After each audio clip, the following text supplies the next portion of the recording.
I'm Jared, and I watched NXT this week. I'm Brandon, and I watched AEW this week. And we both watched Revolution and much more, and we promise this week's show to be less of a dud and a little more explosive. We talk that, WWE, the road to Fastlane, and Revolution. This is the Heel to Face podcast. Fans celebrate with me from Rome to Rochester. Bad Elections would be my middle name. They might as well tag me up with my buddies from Syracuse. So another edition of the Heel to the Face podcast is on the air. He's Brandon. I'm Jared. If you're listening to us, you probably heard Brandon during the intro. You'll hear a lot more of him during the shows. We talk AEW Revolution that kicked off the week. We talk Raw. We talk NXT. And we talk so much more. And I think probably AEW Revolution that started this week of wrestling. That's where we should probably start the show. And unfortunately, as Bubba Ray Dudley tweeted out right after the show ended, Vince McMahon once told him, all they remember is the finish. I was texting you, Brandon, during the show, and I remember you kind of making it out like it wasn't as big a deal. But I think the end of AEW Revolution, I think it might be even worse than the Shockmaster. And I know that that's crazy to say, Yeah, that is but the kinda reason crazy. I say it is because you had a perfect match. You had a death match. See, the Shockmaster, that was a mess up. That was something that they were going to do. They're introducing a new guy. This explosion, if you will, at the end of Revolution, in my eyes, was completely unnecessary, because if you would have just went off the air with Kenny Omega holding up the belt, no harm, no foul, Good. A-plus show. Yeah. But then they decided on their own to say, I know WrestleMania is over with. I know that the fireworks already went up, but hold on, let's add another 5 minutes to this. And then they just undid all their greatness. So if they would have just went off the air, I feel like that's the issue. If this happened during the death match, it's one thing. But the fact that they had to add all this nonsense to the end that was like unneeded and it felt unnecessary with Kenny Omega holding up the belt, that is how you end a pay-per-view. And not with like Jim Ross and Excalibur like talking with the crowd booing and some of them already left and it just being kind of a dud as the explosion was. Okay, well, let me take a step back. I will agree with you. I think the best way to finish the match or the night in general is, yes, you got Kenny holding the belt, lights go out, we're off. It's over. It's black. It goes to black. I don't think it was that big of a deal. Yes, I thought the explosion was absolute crap. I think we all can agree with that. But I don't think one bad little glitch ruins a great night of wrestling. To me, from start to almost the finish, one of the best pay-per-views I've seen in a while, honestly. That goes for any wrestling brand, whether it's WWE, AEW, New Japan, you name it, Impact. That was a great show. And it had all the elements you want in a pay-per-view, because you just mentioned New Japan Wrestling, and a lot of times you tune into New Japan Wrestling, you get that different experience than you do with WWE and the others.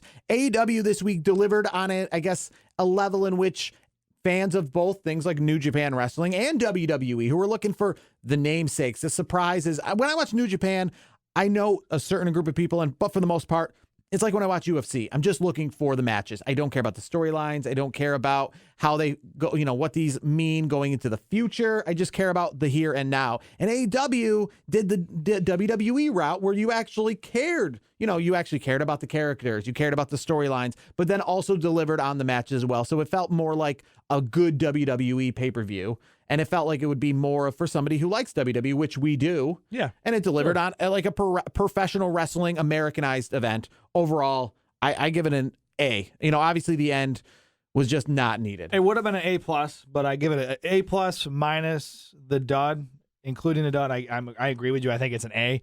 I will say, though, we were talking off air before we recorded, and I will say I think how Don Callis and Kenny Omega played it out was absolutely fantastic. Well, I mean, that's how they were going to play it. I mean, was good. You had 3 days of Twitter wars. And in fact, you knew it was bad when Tony Khan, the fan-friendly Tony Khan, is out there taking down people's tweets and Twitter and videos that have the explosion because, and he's the guy who's like, free. We're not going to ever, tell anybody they have to change their shirts like WWE was accused of with AEW shirts. Sure. Well, this fan-friendly Tony Khan showing that when things aren't necessarily waving his way, he likes to then have a little more control, similar to Vince McMahon. I understand that. He's a businessman. I get that. Trying to keep control of the product. Yeah, he wants to keep control of the product. I completely understand it.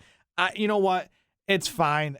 I would have done the same thing. Vince McMahon would have done the same thing. I think any right-minded business person would have done that. I don't, again, Kenny Omega, Don Callis, they played it out pretty well on Dynamite this week. I thought how they played it off, we know it was a screw up. We obviously knew that, but how they played it off in to kind of make it into a promo in a storyline, I loved it. I thought they were great. They kind of made it out to make Moxley and Eddie Kingston look like kind of like sissies, I guess, in a way.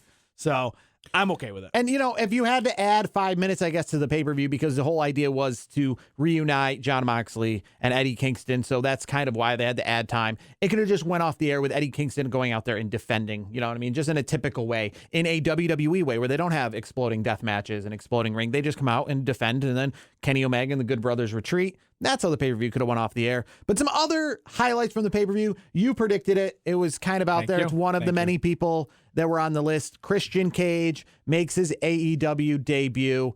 My question is, and it's a tough one. AEW, again, we're trying not to be Impact Wrestling. We're trying to be this cool new wrestling wave. But AEW is feeling a lot like Impact Wrestling did 2008. You got Christian Cage now to add to that. You got Sting to add to that. You got Christopher Daniels to add to that. So I guess my question is, when we've talked about this before, and I've talked about this with many people, it's not necessarily about the product itself. It's about striking when the iron is hot. Because if you were to look on the surface, if you were an alien or you were a non-professional wrestling fan, you would say, why was Impact Wrestling in 2008 not as popular as AEW is today? Because when it comes to rosters, it's literally the same. It's got the same thing. It's got the homegrown talent, impacted AJ Styles, Samoa Joe, Abyss. Yep. And then obviously AEW has the MJFs and stuff like that. Yep. And then you got the literal actual veterans that are almost the same, identical. You got Sting, and now you have Christian Cage.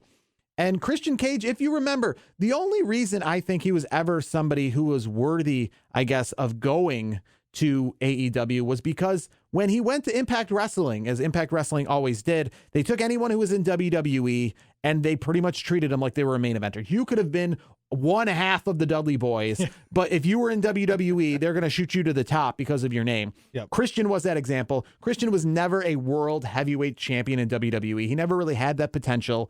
And then he became world champion in Impact Wrestling as a singles competitor. Then that made so that when he came back to WWE, he became a world heavyweight champion, which the time that I believe he was world heavyweight champion, it was easily the second most important belt at the time. I mean, clearly he never main evented a WrestleMania with that belt. Yeah, for sure. Christian was world heavyweight champion, but he was kicking off pay-per-views or somewhere in the middle of a pay-per-view. It felt more like the ECW championship when he held it. Yeah. And now he's going to AEW, and AEW is obviously going to hype him up. I don't know as a immediate heavyweight contender, but they're not going to have a middle, in the low ground. What do you make of Christian Cage and AEW? I mean, first and foremost, you're welcome. I got that correct. But I think at another level, I think Christian Cage, I think he's going to go after, the obvious choice is Kenny Omega, right? I mean, everybody wants Kenny Omega, I think. But realistically, where I would like to see him as a fan is I'd like to see him face like the Darby Allins. I'd like to do that. I'd like to put him in that TNT title area just to see where he's at, because you got to remember he's on the backside of his 40s, so he's not exactly a spry young guy anymore. So putting him in matches, with a Darby Allin and somebody of that caliber, TNT, let's see how he does. If he does really well, maybe you bump him up to Kenny Omega. I don't know at this point what's going to happen. But start him small. Move him up. Don't be like Impact Wrestling and bring him in. Don't bring him in and immediately shoot him right to the top because he had WWE's name. Because the whole idea, AEW is not trying to be like Impact Wrestling. They're trying to be their own thing. Well, to prove that you're being your own thing, you can't just take anyone who was in WWE and make a big deal out of them because you're just helping WWE in that fact. Yeah, no, 100%. You can't do that. That's why Impact, like you said, just didn't work. It just hasn't worked. You don't do that. Just because they were okay, decent at the WWE level, it doesn't mean they can be elite at some other level. Another company. You just Bully Ray was a heavyweight champion in Impact Wrestling. What does Christian's that say? A heavyweight champion, and that's not a diss on Bully Ray. Not a diss on Christian Cage. It's just, I see them. I always look at them as really good tag team specialists. Yeah. I always thought, Edge and Christian, I love them as a tag team, but it was one of those things where eventually we knew that Edge was going to be the star. Edge was just, the guy. And it doesn't mean Christian isn't and this is going to sound bad, but, he's a solid B+, a B+ player. But, I mean, which I think can get him a Hall of Fame career, of course. But well, I mean, again, in WWE, there's no credentials. He's a Hall of Famer without a doubt. I was actually, when we talked about potential Hall of Famer and the whole mix of words of picking people who were not Hall of Famers but Hall of Fame caliber, I was actually forgetting that he wasn't a Hall of Famer. I know Edge is a Hall of Famer, so I was forgetting that he hadn't actually gone in yet with Edge and Christian. I kind of thought he already did, but see, that's how I knew. Like when Paul White came out and did that segment and teased it, like, oh, this guy, he went down the litany of he describing this individual, and I was like, it's Christian. Like, to me, if it's not Christian, who the hell is it? Well, I mean, Kurt Angle was posting videos last week about how he's going to lace the boots up again. He also said the thing about nobody works harder, and I think that attribute kind of goes to Kurt Angle. It'll probably, at least, I mean, I'm not saying I don't know how hard anyone works, but I do know Kurt Angle has made it pretty public about how hard he works. I mean, he literally, when he had that big issue that WWE had to let him go, he didn't want to let go. He went to Impact Wrestling and just worked harder. Yeah, that's, when he should have been taking time off. And who knows? I mean, let me ask you this. Do you see a Kurt Angle in AEW like soon? Do you think that I don't happens? know about soon, but I definitely, we already got Big Show. We already got Christian, who to a lot of people would be WWE guys. I don't see why not. I mean, you got Sting there already. Sting, I guess Sting's been all over the road. I mean, Sting has literally been in Impact Wrestling. He's picked that over WWE. He's been in WCW. He's been everywhere. But yeah. I mean, Kurt Angle already went to Impact Wrestling before, so him leaving WWE and going and working for another company is not outside his realm, so I don't see why this would be any different. No, I mean, I think it would be interesting, but again, AEW just needs to not just bring everybody that they know from WWE and bring them in, because I feel like that's what they're doing. Like, anybody that was a decent name in WWE, it's like they're doing what they said they weren't going to do, so it's like, in a way, they're contradicting themselves, so it kind of frustrates me. But we did mention one name, Sting. I got to get your thoughts on that cinematic style match. What'd you think on that? I like that cinematic style match, and you obviously know my distaste for the cinematic matches we've had in the past year. But the element that this at least had was that it took place in a ring. There was a referee. It resembled a wrestling match, whether it's a cinematic or not. It wasn't some sort of farcical variety show. It was a wrestling match. The one thing I guess I would take away, and it's not on EW, it's just on cinematic in general, it's that the fact of I don't understand exactly why we have to portray it cinematically. Meaning we've had things before like backlot brawls. We've had the matches before with the cars all around in a circle, with the chain matches or whatever you can do that. The biker chain matches, that kind of stuff. So they could have had the same place. It could have been the same element. It could have been the same location. It just didn't have to have like the music underneath it, the obvious filter over the camera. It could have made it more like a live look. We've had the matches before where they take place in the back. They take place at another location. The backlot brawls they've had are like Mankind and Undertaker in the basement brawler, the Boiler Room brawl. Boiler Room, that was one of my favorites. It didn't add music to it. It made it seem like it was happening live right in front of us. Or backstage. Yeah, and that's the thing, and I agree with you. I thought for what it was, being a cinematic style, I thought it was better than what WWE's done, to be honest with you. I think because it kept the actual element of wrestling. It kept in a wrestling ring. They didn't just go out and start, fighting on a roadway and hitting each other, going through stores or something stupid like that. I do like what you're saying too, is like keep it like it's like a Falls Count Anywhere kind of a match. You know what I mean? Like have it like a backstage brawl or Boiler Room. I like that too. So if that was the only issue with it, because then you could have actually had the element of maybe it starting there and then coming back to the ring. Like the Boiler Room Brawl match at SummerSlam 96 was taped ahead of time, and obviously it finished in the ring, but that part was taped ahead of time, but they didn't it didn't seem cinematic. It had the announcers over it. I think that's the thing. The announcers kind of sounded funny over this because it was watching a movie. If it seemed like live, it seemed like it was taking place, somewhere live, then it would have seemed more normal, like the backlot brawls have in the past, or the parking lot brawls they've had, so we don't need to be heavy on the cinematic. It's fine to have different locations. We just don't need the ominous music. We don't need the different filters. We don't need the sky changing colors.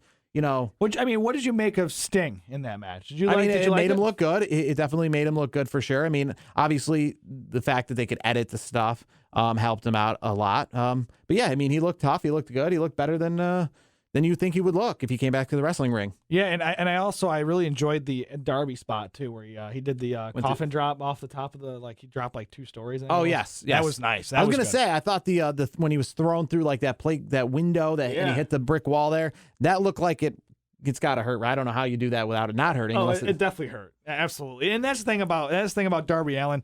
He will do whatever it takes to make it look good. That's why I think Darby Allin has such a big following. It's because he just doesn't care. He'll use his body in any way, shape, or form. Plus, he's not a big guy, so he can the guys like the Brian Cage of the world can literally throw him like it's like they're like a stuffed animal. So it makes for really intriguing matches and great spots. So moving on from Revolution, what are your takeaways from this past week on Dynamite? I know you have a few. Oh my God, yeah. I mean, I'm just gonna go right to the end of the show. So Dynamite had this ultimate. I thought it was an ultimate like swerve. I didn't expect this at all. So they have the inner circle, like the council meeting, however you want to word it. I know they claimed some sort of title for it, but they were having this meeting, and then Sammy Guevara comes out, and Sammy's got like hidden camera footage of MJF's getting everybody to turn on Chris Jericho, which I wasn't surprised at that aspect of it. We were kind of talking about that anyways, that's a possibility. But when MJF, when the camera, they came back to the ring, and you can see how at first MJF was kind of directing traffic, like, all right, get him. And then they all turn around and they're all about to go after MJF. MJF doing what he does. He cuts it well, cuts a promo well. He's in a corner, laying in the corner on the turnbuckle, like, oh my God, don't do this. And then out of nowhere, he's got his own crew now. He's got the chairman, Sean Spears. He's got FTR, and with Tully Blanchard, and of course, who could forget? I think the biggest name that no one's talking about is Wardlow. I mean, that guy is, and JR even said it. He's got money written all over him. I think he's a future champion. So those guys came out, and then it was the brawl. It was a brawl from there. So it looks like MJF is now the leader of his own inner circle, I guess. I don't know that I haven't heard a name. I don't know the name yet, but it was, I didn't see it coming. And I will tell you right now, the way they finished it looked fantastic. I mean, Chris Jericho took some good shots at the end, so it was really good. Coming off one pay-per-view, setting up, obviously, for the next one, which won't be until May, which they pretty much assured us at Revolution that will still be in the Florida area, Double or Nothing from Daly's Place in Jacksonville in, I think, the end of May. Yep. But NXT on this week, a decent show. That's the show I watched live yesterday as it was on. A good show. They started out with the 2 major announcements. The major announcements being the class is already full. Let's pour some more water in it. And then the second announcement is let's pour even more water in it to make it overflow with just too much stuff we don't need. We start with the women's tag belts. Personally, women's tag belts are one of my favorite things because of the fact that there's not a Raw women's tag belt. There's not a SmackDown women's tag belt. We even saw Nia Jax and Shayna Baszler defended on NXT. Yeah. I think things like that are cool. Yeah, sure. But unfortunately, we won't see things like that anymore because NXT has their own women's tag belts. It was immediately given to Shotzi Blackheart and Ember Moon. Yep. Who it was immediately given to Raquel Gonzalez. Yeah, they were the official first-time owner. Like, they were the holders of the title, and then by the end of the broadcast, they were not holding it back anymore. They had a tag team match in which Ember Moon and Shotzi Blackheart in their first defense against Raquel Gonzalez. And Raquel Gonzalez and Dakota Kai. Yes. Why am I watched the show. I should know these things. I just watched. You watched the show. I watched AEW this week. A good match. Yeah. And now we got new NXT Tag Mat titles. I guess these belts are invented because of the second announcement being there's going to be 2 nights for TakeOver, which essentially nobody asked for. And if there was ever going to be a time to not have 2 nights for TakeOver, I think it would be this year. Because of the fact. I got to cut you off, though. I have to cut you off. I am not that opposed to it. I've been, kind of simmering on it. We've had a group text, talking about things, all things wrestling, of course. And I like the 2-night feature because, yes, I get your point where, okay, maybe it's a little too much. You don't have to do 2 nights all the time. It can be one of those things where you're putting some stars that, some potential fresher talent in positions to become stars. So you're not just going on the independent circuit and grabbing guys, like LA Knight, for example. You're making some homegrown talent. So I think for that, I think it's a good thing.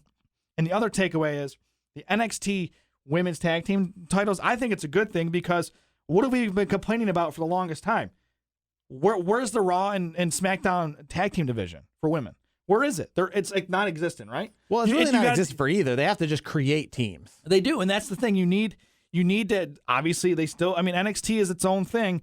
It's still a developmental brand. So what you need to do is you need to, some women should, there should be some women teams that are formed. Obviously, they come out as a duo instead of two really good singles competitors. They need to really develop a women's tag team division. And what better way to do it than have a title for all these women to fight for and strive for. And then when they get to the top of the tag team division, you get to call up and you can make the tag team division on Raw and SmackDown that much better. I have no complaints. You can get called up as a tag team. Exactly. You get called up as a tag team. I like it. I'll give you that. Yeah. I think that's a great idea. And also, a lot of people are complaining about Gonzalez and Kai dropping the belts literally the same night they got the belts. I don't care because the way it ended was you're going to see Raquel Gonzalez and Io Shirai.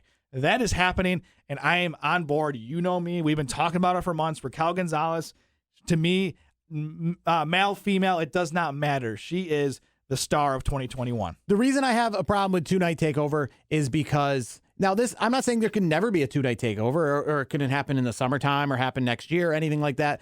But you are doing it literally right before a two-night WrestleMania. A WrestleMania in which, with two nights being, you would imagine what would make two nights intriguing is probably the involvement of some NXT talent. I think the fact that WrestleMania is two nights this year means maybe we'd be better off without a takeover in general and making the NXT, like 3 or 4 of the matches that might have been takeover matches, part of WrestleMania this year. Obviously, we saw the NXT women's belt defended last year. We were talking earlier about Finn Balor maybe defending it in NXT and then defending it at WrestleMania. That's clearly not going to happen now if he's got to wrestle. Sure. We got two-night takeover, and then you're still going to have those guys involved in WrestleMania. I think you're not going to have any NXT involvement at WrestleMania this year because of this. Here's what's and you're not going to have any WWE main roster involvement at NXT in any way because of this as well. Well, here's the thing. Here's my guess. Here's what I think is going to happen. So we're just going to refer to the two-night NXT takeover coming up. I think Finn Balor's still going to wrestle 2 nights. I think he's going to wrestle most nights. He might wrestle 2 nights, but he's not going to wrestle on WrestleMania at all. And that's okay. I'm not that upset about it because Finn Balor wants to be on NXT. Why would he leave Raw or SmackDown to go to NXT? Well, he wants to bring up other names. He wants to bring up the Kyle O'Reillys of the world. So if I was WWE creative and now you got these 2 nights of NXT in front of me, and night 1 and night 2, you're gonna have Finn Balor. Obviously you're gonna have. I would have a qualifier match on night 1. Would you get the qualifier match just be Cole and O'Reilly? Because that seems like it's going to be one of the matches. It could be that. It could. I mean, who knows? They could throw Bronson Reed in there for all we know.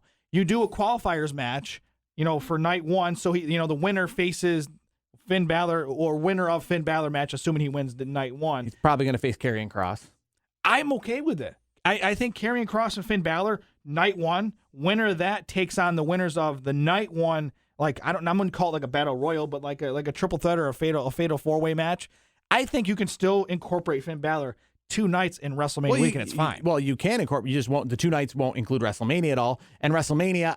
And here's, I guess, the thing is we've been talking about this, and Adam Cole said himself, NXT is a third brand. So essentially, should we give SmackDown its own WrestleMania, a 2-night WrestleMania, and Raw a 2-night WrestleMania? No, we wouldn't do something stupid like that. So why does NXT, one brand, have a 2-night event in which now they're right on the ends of WrestleMania? It's, again, 2-night event maybe in the summertime when it stands all by itself. When it has a card that organically is that big, now they have to make it that big because as of making it 2 nights, we had no matches as of them making it 2 nights. So they have to make the matches to fill up 2 nights. But it's literally right before an event that is also 2 nights. So you have 6 hours of Raw SmackDown guys, at least. You have close to 6 hours of NXT. I mean, that's a lot to fill. This is one time was supposed to be the Super Bowl of wrestling. Now it just seems like a long festival of anyone. And I imagine to keep this to 2 nights, there's going to be a lot of NXT UK involvement, or there's got to be some. There'll definitely be some NXT UK involvement, I think, because they're still considered NXT, so yeah. I would see that umbrella a part of the umbrella as well. I think the reason why they're doing 2 nights is, I'm telling you, My thought on it is this. They're doing 2 nights to develop fresher stars. They're trying to develop new talent, fresher, organic, homegrown performance center talent, instead of having to go and do what AEW is doing and just go get the hottest free agent from Ring of Honor or Impact. You can develop your homegrown talent. I think that's what WWE is trying to do here. I think they're trying to give more opportunities to more I would say more performance center. So all this pushes the Hall of Fame, which has been announced. It will be on Tuesday of that week. It was at one time the night before WrestleMania, and then it moved to Friday because NXT, and then it moved to Thursday last year because of SmackDown and NXT, and now it's moved all the way to Tuesday. And one thing I don't like about the Hall of Fame, and this is kind of silly, but they had a full class last year, and they didn't do anything with it. So you could literally just do that again this year, because I've gone to Hall of Fame ceremonies. They are very long already. So last year's class, the way they had it, would have probably been a 4-hour show of talking. Sure. So you don't need to add any more names, and it's perfect, especially for people who are still alive, to keep them down the line, because I feel like you're going to need people to fill Hall of Fames in the future. So people like Molly Holly, who was announced for this year, could be pushed off till next year, because if you're going to do JBL and British Bulldog and all these other people, like I said, we had more than enough names to fill a show this year. So there's no reason to add names to the show. We already have a full Hall of Fame from last year. Wait, are you not opposed to like a day like a night 1 and night 2 Hall of Fame ceremony? I am very much opposed to that as well. But like I said, they don't need to be adding any names to the WWE Hall of Fame. We had the names from last year. Just bring them in. Just make them the 2020/2021 class, what have you. That's a busy week, by the way. That's we'll see. So by my calculations, I just did that in my head here. So we got Monday Night Raw. Mm-hmm. Hall of Fame Tuesday, Wednesday, Thursday NXT, Friday Night SmackDown, Saturday, Sunday WrestleMania, Monday Raw, and potentially Tuesday NXT if they move over to Tuesday nights that week. So which is awful. Jared might have to take 2 weeks off now. Yeah. Well, I don't. Other than WrestleMania, I don't think fans will probably be allowed to be in attendance for most of the other stuff going on Has it in been WWE. announced? Well, the fact that WrestleMania tickets are just being announced, I can only imagine how much trouble they'd have to put in to go do all the other stuff. WrestleMania is the furthest out event. So the Hall of Fame actually happened sooner, and they haven't made any announcement on that yet. So clearly, I think the Hall of Fame will be no fans. I think NXT will just be from the Capitol Wrestling Center with the fans that they have. I will say, though, I think WWE, the Hall of Fame especially, I don't mind it just being like, the fellow superstars that are there, because, I mean, you like they always have in the audience like all the wrestlers or like former past, current wrestlers that are just there to, take part of it. I think that's fine. Yeah, that's fine. I think that's cool because they're in that WWE bubble. But the issue you just talked about, having a long WrestleMania week, to me takes away, because why is the Super Bowl the sport? Like, I'm more of a World Series guy, or, obviously. No, really. But I'll tell you this, but there's a reason why the Super Bowl is the creme de la creme of sports. Sure. And it's because of one reason and one reason only: one night. You have a whole week of preparation leading up. Well, actually, nowadays you got 2 weeks. Well, no, one night of game. One night a game. You got 2 weeks in between 2 weeks games. of preparation. Yeah, it's like media week, and then exactly. Yeah, and WrestleMania needs stuff like that. After Monday Night Raw goes off the air, they should fly into the city that they're in, and then they should do book initiatives and community service projects, and host parties and movie premieres and do all this stuff to lead up unto WrestleMania, the big event. Because here's the thing, and this is why I think having a Friday Night SmackDown the day before WrestleMania is stupid. I'm already going to go, if let's say you can have people at SmackDown. Sure. I'm going to show up to SmackDown that night with already an event t-shirt, because Access opens up on Thursday. The stores open up on Thursday. So they'll already have the event t-shirt. So I'm going to go to a SmackDown, a go-home SmackDown, with on the back of the shirt, all the matches already printed up. All the programs already printed up. Sure. So what is going to happen at SmackDown that could affect WrestleMania when literally everything is quote-unquote written in stone already for WrestleMania? It's not going to be much of a show. So better than that, Sure. You move the Hall of Fame in place of SmackDown that week. We don't have a go-home SmackDown. We have the Hall of Fame. What better way, too? You put it on Fox. Fox, obviously, more viewers. You get people to tune in. It'll be a little bit different, too, because wrestling's wrestling. That is a brilliant idea. I don't mean to cut you off. That is a great idea. Substitute SmackDown. You put the Hall of Fame there. I think that's fantastic. Man, yeah. I mean, Vince, you might want to check this out, because Jared's got some great ideas. You're going to get more eyeballs on it because it's on Fox. You're going to get some people who will actually give WrestleMania kind of, if you tune in and you see like a Hall of Fame ceremony, then all of a sudden you might start to wonder, like, why are they having this ceremony instead of the traditional wrestling I find every Friday night? And you'll say, oh, because it's WrestleMania weekend. It'll make you a little more intrigued. Kind of like if you tune in to like any of the, the NFL awards ceremony, like the night, it gives it that prestige. It gives it that real, like, you see the guys, all dressed up, ready for the big event kind of thing the night before. What I love about the Hall of Fame is when they show the wrestlers in the crowd, and then they have like a vignette about the match this weekend that everyone's looking forward to, and then they show The Miz or they show John Cena like in the crowd, not wrestling, not in a 3-man tag they're team. wearing match. a nice suit. They're because they're preparing for the match. Yep. That's what gives it the event. I don't want to see Roman Reigns in a tag team match the night before he defends the belt. I want to see him in a suit and tie, getting ready, the prep, the build up. Let everything simmer. Yeah, let it marinate a little bit, like a good smoked meat. I got you. So we're gonna finish up this week. We did a lot of NXT, a lot of AEW talk. There's so much more to get to, but we'll finish up this week with the fact that your guy Moose faces Rich Swann this week at an Impact Plus event. If you don't have enough networks already, there's Peacock Network. I know. There's Fight TV. There's Bleacher Report, and this week at Sacrifice, Swann versus Moose for the title. Moose. The winner Moose to face Kenny Omega in a title versus title match at the next Impact pay-per-view. Moose. I want Moose. So far, it's not title for title. It's just title versus title at the next Impact Wrestling event on April the 24th. And who doesn't want to see Moose versus Kenny Omega? I would prefer to see that than Rich Swann, I believe. I'd rather see Moose versus Kenny Omega. I do. I mean, you know me. I'm a big fan of Moose. His lineage here in Central New York. I can talk about that. We've talked about it many times. But Moose has transitioned in the wrestling game for so many years now. It's time to give him his due. I'll just say that. And speaking of WrestleMania week, I don't know if you noticed, but I actually noticed when I was looking around WrestleMania week that the Tampa Bay Rays are home that exact weekend hosting games. But the question that obviously arose was, well, that means the Thunderdome obviously isn't going to be lasting until then. And rumors are, it seems to be official, actually. There was rumors, and some have said it's now official, that they'll be staying in the Tampa area. They'll be moving onto the campus of South Florida University, what was once known as the Sundome, home of the 1995 Royal Rumble, where Shawn Michaels was the first man to go from number 1 to number 30, but now known as the Yuengling Center. A small 8,000, 9,000 seat college basketball arena. Cool. Obviously, college basketball, it's finishing up right now. I don't think South Florida will be playing into mid-April. I don't think anyone will be playing in the mid-April. Yeah, I don't think so either. So Thunderdome moves to the Yuengling Center in Tampa. So they're going to stay in Tampa so that they're going to move to the Yuengling Center. And that means that obviously I think after WrestleMania, there won't be any fans at Monday Night Raw. They're going to just set the Thunderdome up there. I think when we see fans again is when they tear the Thunderdome down for good. Is that what you think? Or do you think there's going to be some sort of mixed involvement? They'll have the Thunderdome going while they're running shows with fans. I think what they're going to do is I think they're going to do part Thunderdome and I think part fans. I think they're going to do it gradually. I think it's gonna take a couple weeks because I don't know if they're going to jump right into fans. I think they're going to test it out and see how things They should are. set the Thunderdome up at the Yuengling Center on the campus of South Florida with like 2 screens, 2 seats, 2 screens, 2 seats. So I can actually have someone sit next to me. I can look and be like, hey, Brandon, sitting there right next to me, maybe for the Raw after. Yeah. I will be leaving Monday night at nighttime. So I won't be staying for the Raw after, unfortunately. And if NXT allows people, I won't be there for any of that. If SmackDown allows people, it's potential. But again, with 2 nights with WrestleMania,